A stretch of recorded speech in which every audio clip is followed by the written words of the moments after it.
ಬಹಳ ಪ್ರಮುಖವಾಗಿ ಬಜೆಟ್ನಲ್ಲಿ ಗಮನಿಸಿದ್ದು ಅಂತ ಹೇಳಿದ್ರೆ ಏನು ಪಂಚ ಗ್ಯಾರಂಟಿಗಳನ್ನ ಈ ರಾಜ್ಯ ಸರ್ಕಾರ ಅಧಿಕಾರಕ್ಕೆ ಬರಬೇಕಾದ್ರೆ ಘೋಷಣೆ ಮಾಡಿತ್ತಲ್ಲ, ಪಂಚ ಗ್ಯಾರಂಟಿಗಳ ಅನುದಾನವನ್ನ ಕಡಿತಗೊಳಿಸಿದ್ದಾರೆ. It is most important. ಪಂಚ ಗ್ಯಾರಂಟಿಗಳಿಗೆ ಒಂದ್ ಕಡೆ ಮತ್ತೆ ಗ್ಯಾರಂಟಿ ಕೊಟ್ಟಿದ್ದಾರೆ. ಎಸ್, ಗ್ಯಾರಂಟಿ ಮುಂದುವರಿಯುತ್ತೆ ಅನ್ನುವಂಥ ಗ್ಯಾರಂಟಿಯನ್ನ ಕೊಟ್ಟಿದ್ದಾರೆ. ಆದ್ರೆ ಬಜೆಟ್ ನಲ್ಲಿ ಗ್ಯಾರಂಟಿಗೆ ಅನುದಾನ ಖೋತ ಆಗಿದೆ, ಆದ್ರೆ ಜಾರಿ ಆಗೋದು ಖಚಿತ ಆಗಿದೆ. ಪಂಚ ಗ್ಯಾರಂಟಿ ಯೋಜನೆಗಳಿಗೆ ಈ ಬಾರಿ 51,034 ಕೋಟಿ ಅನುದಾನವನ್ನ ಎತ್ತಿಡಲಾಗಿದೆ. ಕಳೆದ ವರ್ಷ ಬಜೆಟ್ನಲ್ಲಿ 52,000 ಕೋಟಿ ನಿಗದಿ ಮಾಡಿದ್ರು. ಈ ಬಾರಿ 966 ಕೋಟಿ ಅನುದಾನವನ್ನ ಕಡಿತಗೊಳಿಸಿದೆ ಸರ್ಕಾರ. ಪ್ರಸಕ್ತ ವರ್ಷ ಶಕ್ತಿ ಯೋಜನೆಗೆ 5,300 ಕೋಟಿ ಅನುದಾನ ಫಿಕ್ಸ್ ಮಾಡಿದ್ದಾರೆ. ಗೃಹಲಕ್ಷ್ಮಿ ಯೋಜನೆಗೆ 28,608 ಕೋಟಿ ಅನುದಾನ ನಿಗದಿಯಾಗಿದೆ. ಗೃಹ ಜ್ಯೋತಿಗೆ 10,100 ಕೋಟಿ ಮೀಸಲಿಟ್ಟಿದ್ದಾರೆ. ಗ್ಯಾರಂಟಿಗೆ ಅನುದಾನವನ್ನ ಸಿದ್ದರಾಮಯ್ಯ ಅವರು ಯಾಕೆ ಕಡಿತಗೊಳಿಸಿದ್ರು ಅನ್ನೋದು ಇಲ್ಲಿ ಪ್ರಶ್ನೆ.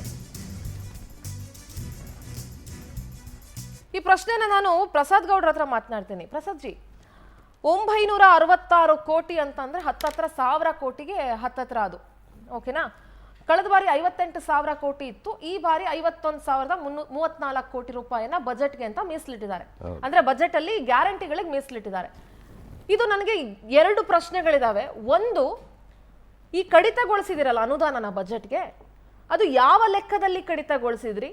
ಇನ್ನೊಂದು, ಹಂಗಾದ್ರೆ ಫಲಾನುಭವಿಗಳ ಸಂಖ್ಯೆ ಕಡಿಮೆ ಆಗಿದೆಯಾ? ಕಡಿಮೆ ಆಗಿದ್ರೆ ಅದನ್ನ ಯಾವ ಮಾನದಂಡದ ಮೇಲೆ ಕಡಿಮೆ ಮಾಡಿದ್ರಿ? ಸರಿಯಲ್ಲ ನಾಗರಾಜ್ ಜಿ? ಕರೆಕ್ಟ್ ಇದೆಯಾ ನನ್ನ ಪ್ರಶ್ನೆ? ನೋಡಿ ಮೇಡಮ್, ಇವಾಗ ಬಜೆಟ್ಟು ಇನ್ನು 3 ವರ್ಷಗಳ ಕಾಲ ಇನ್ನು ನಮ್ಮ ಸರ್ಕಾರ ಇರುವ ಏನಿದೆ ಪಂಚ ಗ್ಯಾರಂಟಿಗಳೇನಿದಾವೆ ಅದು 5 ವರ್ಷಗಳ ಕಾಲ ಕೂಡ ನಡ್ಕೊಂಡು ಹೋಗುತ್ತೆ. ಅಲ್ಲ, ಅದಕ್ಕೂ ನಂದೊಂದು ಪ್ರಶ್ನೆ ಇದೆ. ಅಲ್ಲ, ಮುಗಿಸ್ಬಿಡ್ತೀನಿ, ಪ್ರಶ್ನೆಗಳು ಮುಗಿಸ್ಬಿಡ್ತೀನಿ. ನಿಮ್ಮ ಸರ್ಕಾರ ಬಂದು 2 ವರ್ಷ, ಇದು 2ನೇ ಬಜೆಟ್. 1 ವರ್ಷ, ಇದು 2ನೇ ಬಜೆಟ್ ಅಲ್ಲೇ ನೀವು ಹತ್ತತ್ರ 1,000 ಕೋಟಿ ಕಡಿತಗೊಳಿಸಿದೀರಾ ಅಂತಂದ್ರೆ ಇನ್ನು 3 ವರ್ಷಕ್ಕೆ ಯಾವ ಲೆಕ್ಕದಲ್ಲಿ ಇದು ಗ್ಯಾರಂಟಿ? ಇನ್ನು 3 ವರ್ಷಕ್ಕೆ ಎಷ್ಟು ಕಡಿತಗೊಳಿಸ್ತೀರಿ? ಫಲಾನುಭವಿಗಳನ್ನ ಹೇಗೆ ಇಳಿಕೆ ಮಾಡ್ತೀರಿ? ಹೇಗೆ ಕತೆ? ಇಳಿಕೆ ಮಾಡೋ ಪ್ರಶ್ನೆನೇ ಇಲ್ಲ. ಇಲ್ಲಿವರೆಗೂ ಕಳೆದ ಬಾರಿ ಮಾಡಿದಾಗ ಈಗೇನು ಬಡ್ಜೆಟ್ ಈಗೇನಿದೆ ಅದರಲ್ಲೇ ಎಲ್ಲವರಿಗೂ ಸರಿದೂಗಿಸುವಂಥ ಕೆಲಸ ಆಗಿದೆ. ಅದು ಈ ಕಡಿತ ಮಾಡಿರುವಂಥದ್ದು ಏನಪ್ಪ ಅಂತಂದರೆ ಇವತ್ತೇನು 51,000 ಚಿಲ್ಲರೆ ಕೋಟಿ ಇದೆ ಅದರೊಳಗಡೆನೆ ಮೇಂಟೈನ್ ಆಗಿದೆ. ಅಲ್ಲ, ಹೆಂಗೆ? ನನ್ನ ಪ್ರಶ್ನೆ ಅದೇ, ಹೌ ಇಟ್ ಇಸ್ ಪಾಸಿಬಲ್? ನೋಡಿ, ಅದರಲ್ಲಿಗೆ ಎಲ್ಲ ಫಲಾನುಭವಿಗಳಿಗೂ ಕೊಟ್ಟಿದ್ದಾರೆ. ಅಷ್ಟು ದುಡ್ಡಿನಲ್ಲಿ ಕೊಡಬಹುದು. ನನ್ನ ಲೆಕ್ಕದಲ್ಲಿ ಟೆಕ್ನಿಕಲಿ ಮಾತಾಡಿದಾಗ ವರ್ಷ ಫಲಾನುಭವಿಗಳ ಸಂಖ್ಯೆ ಜಾಸ್ತಿ ಆಗುತ್ತೆ. ಯಾಕೆಂದ್ರೆ ಒಂದು ನೆಕ್ಸ್ಟ್ ಜನರೇಷನ್ ಬರ್ತಾ ಇರುತ್ತೆ, ಹೊಸ ನೋಡಿ, ಅದು ಲೆಕ್ಕಾಚಾರ ಹಾಕಿ ಅಳೆದು ತೂಗಿ ಎಲ್ಲವನ್ನೂ ಲೆಕ್ಕಾಚಾರ ಹಾಕಿನೇ ಇವತ್ತು ಬಡ್ಜೆಟ್ನ ಮಂಡನೆ ಆಗಿರೋಂಥದ್ದು. ಈಗೇನು ಕಡಿತ ಆಗಿದೆ ಅದು ಲೆಕ್ಕಾಚಾರ ಮಾಡಿಯೇ ಮಾಡಿರ್ತಾರೆ. ಅಲ್ಲ, ಬಜೆಟ್ ಲೆಕ್ಕಾಚಾರ, ಅದರ ವಿಶೇಷತೆ ಇಲ್ಲ. ಬಟ್ ಯಾವ ಲೆಕ್ಕದಲ್ಲಿ, ಯಾವ ಆಧಾರದ ಮೇಲೆ ಅಥವಾ ಯಾವ ಮಾನದಂಡದ ಮೇಲೆ ಅಂತ ನಾನು ಅದೇ ಹೇಳ್ತಾ ಇದ್ದೀನಲ್ಲ, ಮಾನದಂಡ ಅಷ್ಟೇ. ಅಲ್ಲಿ ಇರುವಂತಹ ಫಲಾನುಭವಿಗಳಿಗೆ ಇವತ್ತೇನು ಘೋಷಣೆ ಆಗಿದೆ ಅಷ್ಟೇ ಹಣದಲ್ಲಿ 51,000 ಚಿಲ್ಲರೆ ಕೋಟಿ ಏನಿದೆ ಅಷ್ಟರಲ್ಲೇ ಮೇಂಟೈನ್ ಆಗಿದೆ. ಅದು ಸಾಕಾಗ್ತಾ ಇದೆ. ಅದರಿಂದ ಅಷ್ಟನ್ನು ಕಡಿತಗೊಳಿಸಿದ್ದಾರೆ. ಆ ಹಣವನ್ನು ಬೇರೆ ಕಡೆಗೆ ಉಪಯೋಗಿಸ್ಕೊಳ್ಳುವಂಥ ಕೆಲಸ ಆಗ್ತಾಯಿದೆ ಅಷ್ಟೇ. ಇವತ್ತು ಇನ್ನು 5 ವರ್ಷಗಳ ಕಾಲ ಅದು ನಡೆಯುವಂಥ ಕೆಲಸ ನಡೆಯುತ್ತೆ. ಒಂದು ವಿಚಾರವನ್ನು ಯಾಕೆಂದರೆ ನಾವು ಈಗ ಬಂದಿರೋದ್ರಿಂದ ನಾನು ಮಾತಾಡಬೇಕಾಗತ್ತೆ. ಎಲ್ಲ BJP ನಾಯಕರುಗಳು ತುಂಬ ಮಾತಾಡ್ತಾ ಇದ್ದಾರೆ. ನಮ್ಮ ರಾಜ್ಯದ ಇವತ್ತಿನ ಒಟ್ಟು ಸಾಲ ಮೇಡಮ್ 5,40,000 ಕೋಟಿ. 5,40,000 ಕೋಟಿ ನಮ್ಮ ರಾಜ್ಯದ ಸಾಲ ಇರುವಂಥದ್ದು.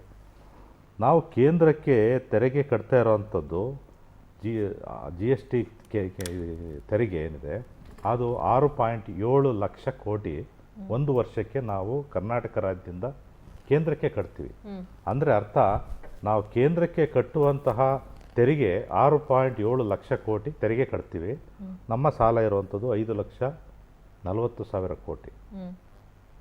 ಮತ್ತು ಕೇಂದ್ರದವರು ನಮಗೆ ವಾಪಸ್ ಕೊಡುವಂಥ ದುಡ್ಡೇ ಇದೆಯಲ್ಲ, ಆ ದುಡ್ಡು ಎಷ್ಟಂದರೆ ಬರೀ 51,000 ಕೋಟಿ ವಾಪಸ್ ಕೊಡೋವಂಥದ್ದು. ಅದನ್ನು ಸರಿಯಾಗಿ ಕೊಡಲ್ಲ.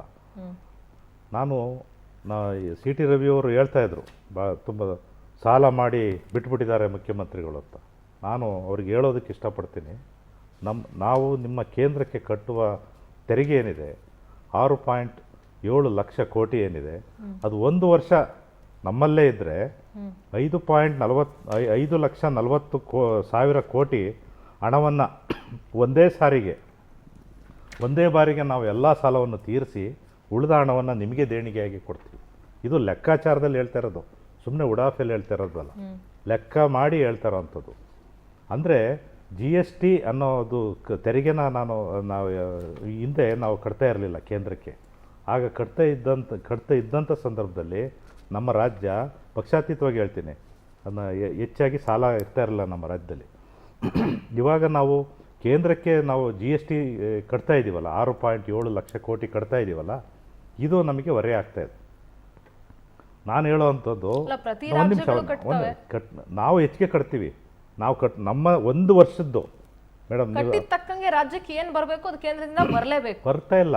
51,000 ಕೋಟಿ ಅಷ್ಟೇ ಕೊಡ್ತಾ ಇರೋದು. ಇರಿ, ಸ್ವಲ್ಪ ಇರಿ, ಒಂದು ನಿಮಿಷ ಇರಿ. ನಾನು ಅಂಕಿಅಂಶದ ಮುಖಾಂತರ ಹೇಳ್ತಾ ಇರೋದು. ಬಂದಿದೆ, ಎಷ್ಟು ಬಂದಿದೆ ಅನ್ನೋ ಪ್ರಶ್ನೆ. ಬಂದಿರೋದು 51,000 ಕೋಟಿ ಬರ್ತಾ ಇರೋದು. ನಾವು ಕಟ್ತಾ ಇರೋದೆಷ್ಟು? 6.7 ಲಕ್ಷ ಕೋಟಿ. ಇದನ್ನು ನಾವು ಕೇಳ್ತಾ ಇದ್ದೀವಿ. ಇದನ್ನು ನಾವು MP ಗಳಿಗೂ ಹೇಳ್ತೀವಿ. ನಮ್ಮ ಪಾಲನ್ನು ಈ 51,000 ಕೋಟಿ ಕೊಡ್ತಾರಲ್ಲ, ಅದನ್ನೂ ಸರಿ ಕೊಡಲ್ಲ. ಈ ಸರಿ ಎಷ್ಟು ಕೊಟ್ಟಿದ್ದಾರೆ? ಈ ಸರಿ ಎಷ್ಟು ಕೊಟ್ಟಿದ್ದಾರೆ ಮೇಡಮ್? 6,000 ಕೋಟಿ ಕೊಟ್ಟಿದ್ದಾರೆ. 6,000 ಕೋಟಿ ಕೊಟ್ಟಿದ್ದಾರೆ. ಬರಬೇಕಾ ಅವರೇ ಲೆಕ್ಕಾಚಾರ ಇಟ್ಟಿರೋದು ಎಷ್ಟು? 51,000 ಕೋಟಿ. ಇದು ಮಾಡ್ತಿರೋವಂಥ ತಾರತಮ್ಯ ನಮ್ಮ ರಾಜ್ಯದಲ್ಲಿ ಯಾವುದಕ್ಕೂ ಕಡಿಮೆ ಇಲ್ಲ. ನಮ್ಮ ರಾಜ್ಯದಲ್ಲಿ ಯಾವುದೇ ಒಂದು ಹಣಕಾಸಿನಿಗೆ ತೊಂದರೆನೇ ಬರೋದಿಲ್ಲ. ನಮ್ಮ ದುಡ್ಡು ನಮಗೆ ಕರೆಕ್ಟಾಗಿತ್ತು ಅಂದರೆ, ನಾವು ಒಂದು ವರ್ಷ ಒಂದು ವೇಳೆ ಅವರು ನಮಗೆ ಕಟ್ಟಿಸ್ಕೊಳ್ಳಿಲ್ಲ ಅಂದರೆ ನಮ್ಗೆ ಅದರೊಳಗಡೆ ಮುಗಿದೋಗುತ್ತೆ ಎಲ್ಲ. ಇದು ನಾನು ಅಂಕಿಅಂಶದ ಪ್ರಕಾರ ನಿಮಗೆ ಬಿಚ್ಚಿ ಹೇಳ್ತಾ ಇರೋವಂಥದ್ದು.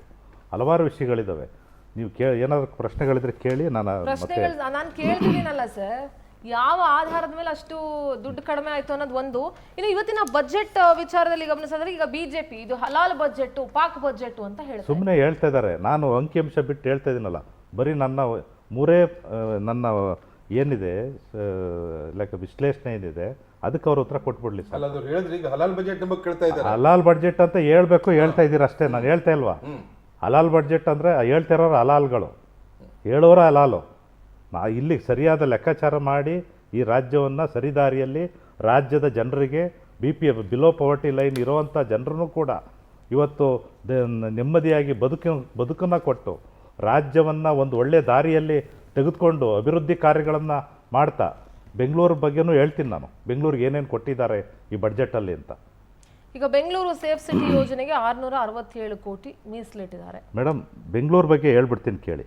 ಬೆಂಗಳೂರು ಬಗ್ಗೆ ಏನೇನು ಕೊಟ್ಟಿದ್ದೀವಿ ಅಂತಲೂ ಹೇಳಿ. ಅಲ್ಲ, ನೀವು ಏನೇನು ಕೊಟ್ಟಿದ್ದೀರಾ ಅನ್ನೋದು ಇಲ್ಲಿದೆ. ನಾನು ಕೇಳ್ತಾ ಇರೋದು, ಸೇಫ್ ಸಿಟಿ ಯೋಜನೆಗೆ 667 ಕೋಟಿ ಮೀಸಲಿಟ್ಟಿದ್ದೀರಿ. ಹಾಗಾದ್ರೆ ರಾಜ್ಯದ ಬೇರೆ ಜಿಲ್ಲೆಗಳಲ್ಲಿ, ಬೇರೆ ಗ್ರಾಮೀಣ ಪ್ರದೇಶಗಳಲ್ಲಿ ಸೇಫ್ಟಿಗೆ ಈಗ ಬೆಂಗಳೂರಿನಲ್ಲಿ 7,500 ಕ್ಯಾಮೆರಾಗಳನ್ನ ಅಳವಡಿಕೆಗೆ ಪ್ರಸ್ತಾಪ ಮಾಡಿದ್ದಾರೆ. ಆದ್ರೆ ನನ್ನ ಪ್ರಶ್ನೆ, ಈ ಹಿಂದೆ ಇದ್ದಂತ ಕ್ಯಾಮೆರಾಗಳ ಗತಿ ಏನು? ಎಷ್ಟು ವರ್ಕ್ ಆಗ್ತಾ ಇದೆ? ಎಷ್ಟು ಮಾನಿಟರಿಂಗ್ ಆಗ್ತಾ ಇದೆ? ಎಷ್ಟು ಮಾನಿಟರಿಂಗ್ ಆಗ್ತಾ ಇಲ್ಲ? ಸುಮ್ಮನೆ 7,500 ಕ್ಯಾಮ್ರಾಗಳು ನಾವು ಹಾಕ್ಬಿಡ್ತೀವಿ ಅಂದ ತಕ್ಷಣ ಜನರ ದುಡ್ಡು ಸ್ವಾಮಿ ಅದು. ಕೇಳಿ ಹೇಳ್ತೀನಿ. ಯಾವುದನ್ನು ಉಡಾಫೆಯಾಗಿ ಮಾಡುವಂಥ ಕೆಲಸ ನಮ್ಮ ಸರ್ಕಾರದ್ದಿಲ್ಲ. ಇವತ್ತು ಬೆಂಗಳೂರು ನಗರ ಬಹಳ ಇಂಪಾರ್ಟೆಂಟ್. ನನಗೆ ಗೊತ್ತಿದೆ, ಬೆಂಗಳೂರು ನಗರ ಬಹಳ ಇಂಪಾರ್ಟೆಂಟು. ರಾಜ್ಯದ ಬೇರೆ ಜಿಲ್ಲೆಗಳಿಗೆ ಕಂಪೇರ್ ಮಾಡಿದ್ರೆ ಆಲ್ಮೋಸ್ಟ್ ಇಲ್ಲಿ ಕಲೆಕ್ಟ್ ಆಗುವಂತಹ ಒಂದು ತೆರಿಗೆ ಇದೆಯಲ್ಲ, ಇದು ಹೈಯೆಸ್ಟ್ ಇದೆ ಅನ್ನೋದು ನನಗೂ ಗೊತ್ತಿದೆ. ಬೆಂಗಳೂರು ಇಂಪಾರ್ಟೆಂಟ್ ಅನ್ನೋದು ನನಗೂ ಗೊತ್ತಿದೆ. ಹಾಗಂತ ಬೆಂಗಳೂರು ಓವರ್ಫ್ಲೋ ಆಗ್ತಾ ಇದೆ. ಬೆಂಗಳೂರು ಬಿಟ್ಟು ಬೇರೆ ಸಿಟಿಗಳು ಯಾವುದು ಬೆಳೆಯೋದು ಬೇಡವಾ? ನೋಡಿ, ಹೇಳ್ತೀನಿ ಕೇಳಿ. ಬೆಂಗಳೂರು ಇರಿ ಸರ್, ನಿಮ್ ಇಷ್ಟೊತ್ತಕ್ಕ ಮಾತಾಡಿದ್ರೆ ಇರಿ. ಈಗ ನೀವು ಎಲ್ಲ ನೆಗೆಟಿವ್ ಆಗಿ ಹೇಳೋದು, ಯಾವುದನ್ನು ಒಳ್ಳೇದು ಅಂತ ಹೇಳೋದು. ಕೇಳಿ ಹೇಳ್ತೀನಿ. ಬೆಂಗಳೂರು ನಗರದಿಂದ ನಮ್ಮ ರಾಜ್ಯಕ್ಕೆ ಕಲೆಕ್ಟ್ ಆಗುವಂಥ ಟ್ಯಾಕ್ಸ್ ಏನಿದೆ, ನಾವೀಗ ಇವತ್ತೇನು ಹೇಳಿದೆ, 6.7 ಲಕ್ಷ ಕೋಟಿ ತೆರಿಗೆನಲ್ಲಿ 70% ಬೆಂಗಳೂರು ನಗರ. ಹೈಯೆಸ್ಟ್ ಟ್ಯಾಕ್ಸ್ ಹೇಳಿದ್ರೆ ಯಾವ್ದ್ರ ಅಂಕಿಅಂಶ ಹೇಳ್ತಾ ಇಲ್ಲ, ನಾನು ಅಂಕಿಅಂಶ ಹೇಳ್ತೇನೆ. 70% ಕಲೆಕ್ಟ್ ಆಗುತ್ತೆ. ಇನ್ನು 30% ಇಡೀ ರಾಜ್ಯದಿಂದ ಆಗುತ್ತೆ. ಅದರಿಂದ ನಾವು ಬೆಂಗಳೂರಿಗೆ ಪ್ರಾಮಿನೆನ್ಸ್ ಕೊಟ್ಟಿದ್ದೀವಿ. ಹಂಗಂತ ಇಡೀ ರಾಜ್ಯವನ್ನು ಎಲ್ಲೂ ಕಡೆಗಣಿಸಿಲ್ಲ. ಪ್ರಸಾದ್ ಜಿ, ನನ್ನ ಸಿಂಪಲ್ ಪ್ರಶ್ನೆ, 7,500 ಹೊಸ ಕ್ಯಾಮ್ರಾಗಳನ್ನ ಹಾಕೋದಕ್ಕೆ ಪ್ರಸ್ತಾವನೆ ಕೊಟ್ಟಿದ್ದೀರಿ. ಈಗಿರೋ ಕ್ಯಾಮ್ರಾಗಳ ಗತಿ ಏನು? ಎಷ್ಟು ಮಾನಿಟರಿಂಗ್ ಆಗ್ತಾ ಇದೆ? ಸೇಫ್ ಸಿಟಿಗೆ ಅಂತ 667 ಕೋಟಿ ದುಡ್ಡೆತ್ತಿಡೋದು ದೊಡ್ಡಷ್ಟಕ್ಕೆ ಅಲ್ಲ. ಬೆಂಗಳೂರನ್ನ ಸೇಫ್ ಮಾಡೋದಕ್ಕೆ ಯಾವ ರೀತಿ ಶ್ರಮ ಹಾಕ್ತಿದ್ದೀರಿ? It's matter lot. ಇರೋ ಕ್ಯಾಮ್ರಾಗಳೇ ನೆಟ್ಟಿಗೆ ವರ್ಕ್ ಆಗ್ತಾ ಇಲ್ಲ, ಹೊಸ ಕ್ಯಾಮ್ರಾ ಹಾಕ್ಬಿಟ್ಟು ಯಾರು ಮಾನಿಟರ್ ಮಾಡ್ತಾರೆ? ನೀವು ಮಾನಿಟರ್ ಮಾಡೋ ಉದ್ದೇಶ ಇದ್ರೆ ಹಳೆ ಕ್ಯಾಮ್ರಾಗಳನ್ನ ಸರಿ ಮಾಡಿ ಮಾನಿಟರ್ ಮಾಡ್ಬೋದಲ್ಲ. ಎಷ್ಟು ಮಾನಿಟರಿಂಗ್ ಸೆಂಟರ್ಗಳಿದಾವೆ? ದಿನದಿಂದ ದಿನಕ್ಕೆ ನಗರ ಬೆಳೀತಾ ಇದೆ ಮೇಡಮ್. ನಗರ ಬೆಳೀತಿದೆ, ನಗರ ಬೆಳೀತಾ ಇದೆ. ಹಾಕೊಂಡು ದುಡ್ಡು ಕೇಳಿ, ಅಲೋಕೇಟ್ ಸೇಫ್ ಸಿಟಿ ಅಂತಂದ್ರೆ ಇವತ್ತು ಹೆಣ್ಣು ಮಕ್ಕಳ ಒಂದು ಗೌರವದ ಬಗ್ಗೆನೂ ನಾವು ಲಕ್ಷ್ಯ ಹರಿಸ್ಬೇಕಾಗತ್ತೆ. ಇವತ್ತು ಬೆಂಗಳೂರು ನಗರದಲ್ಲಿ ಇದೇ ಇನ್ಫ್ಯಾಂಟ್ರಿ ರೋಡ್ ಸರ್ಕಲ್ನಲ್ಲಿ ಇವತ್ತು ಟ್ರಾಫಿಕ್ ಕಮಿಷನರ್ ಏನು ಕೊಡ್ತಾರೆ, ಅಲ್ಲಿ ಪ್ರತಿಯೊಂದು ಕ್ಯಾಮ್ರಾಗಳದ್ದು ಒಂದು ಮಾನಿಟರಿಂಗ್ ನಡೀತಾ ಇರುತ್ತೆ. ಇವತ್ತು ಅಲ್ಲಿಂದನೇ ಪ್ರಸ್ತಾವ ಬಂದಿರೋಂಥದ್ದು. ಹಲವಾರು ಈಗೇನಿದ್ದಾವೆ ಅದು ಸಾಲ್ತಾ ಇಲ್ಲ. ನೀವು ಹೇಳೋ ಮಾತನ್ನ ಒಪ್ಕೊಳ್ತೀನಿ. ಸೇಫ್ ಸಿಟಿ ಪ್ರಾಜೆಕ್ಟ್ ಮಾಡಬೇಡಿ ಅನ್ನೋದು ನಮ್ಮ ಮಾತಲ್ಲ, ಅದು ಎಷ್ಟು ಮಟ್ಟಿಗೆ ಎಕ್ಸಿಕ್ಯೂಷನ್ ಆಗುತ್ತೆ ಅನ್ನೋದು ನಮ್ಮ ಮಾತು. ಅದು ನಿಮ್ಮ ಪ್ರಶ್ನೆ, ನಾವು ಕೇಳೋವಂಥದ್ದು.